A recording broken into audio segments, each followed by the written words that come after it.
엘리야가 그곳 굴에 들어가 거기서 머물더니 여호와의 말씀이 그에게 임하여 이르시되 엘리야야, 내가 어찌하여 여기 있느냐?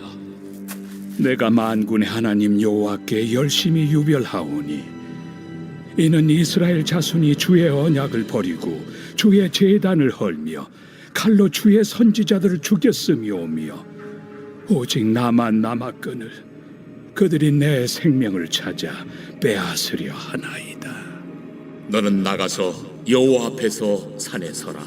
하시더니 여호와께서 지나가시는데 여호와 앞에 크고 강한 바람이 산을 가르고 바위를 부수나 바람 가운데 여호와께서 계시지 아니하며 바람 후에 지진이 있으나 지진 가운데에도 여호와께서 계시지 아니하며 또 지진 후에 불이 있으나 불 가운데에도 여호와께서 계시지 아니하더니 불 후에 세미한 소리가 있는지라.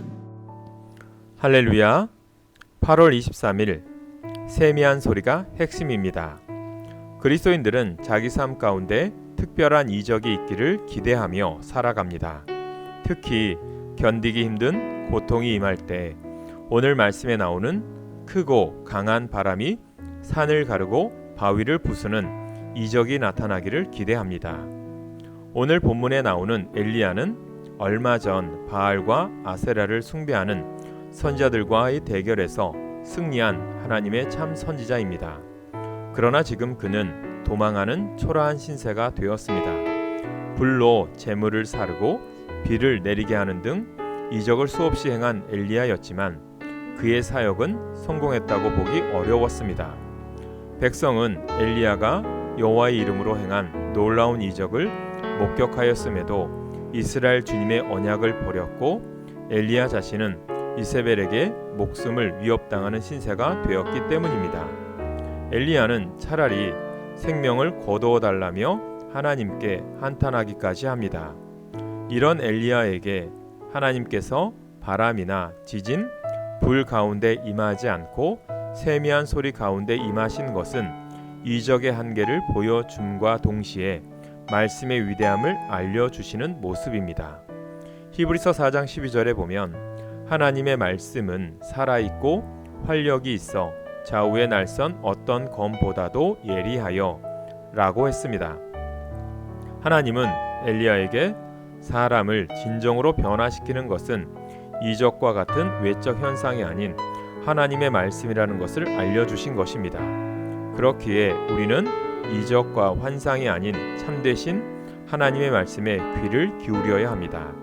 세미한 소리, 말씀이 핵심입니다. 엘리야는 하나님의 세미한 소리를 들음으로 하나님의 임재를 체험했고 하나님의 위로하심에 힘입어 하나님의 명령에 순종하며 나아갔습니다. 하나님의 능력과 임재를 보여주는 엄청난 현상들은 그 자체가 목적이 아니고 세미한 소리를 듣게 하는 준비 과정이라고 할 수 있습니다. 어지럽고 복잡한 시대를 살아가다 보면 힘들고 지칠 때가 많습니다. 그럴 때 바람과 지진과 불 같은 크고 놀라운 이적에서 눈을 돌려 하나님의 세미한 소리에 귀 기울이는 주의 자녀들이 되기를 간절히 소망합니다. 그 음성에 귀 기울일 때 하나님은 말씀으로 우리 삶에 힘과 위로를 주고 새롭게 일으켜 주실 것입니다. 오늘의 기도 제목입니다. 주님의 세미한 음성을 듣게 하소서.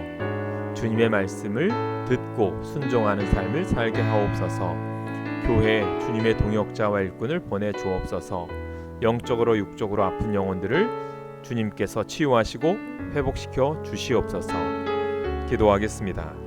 사랑의 하나님, 언제나 우리의 피난처 되시며 위로자가 되심을 믿습니다. 세상을 살면서 그 어떠한 관계에도 넘어가지 않고 오직 주님만 바라보게 하옵소서. 고난과 역경 속에서도 늘 주님의 세미한 음성에 귀 기울이는 자녀 되게 하옵소서. 예수님의 이름으로 기도합니다. 아멘.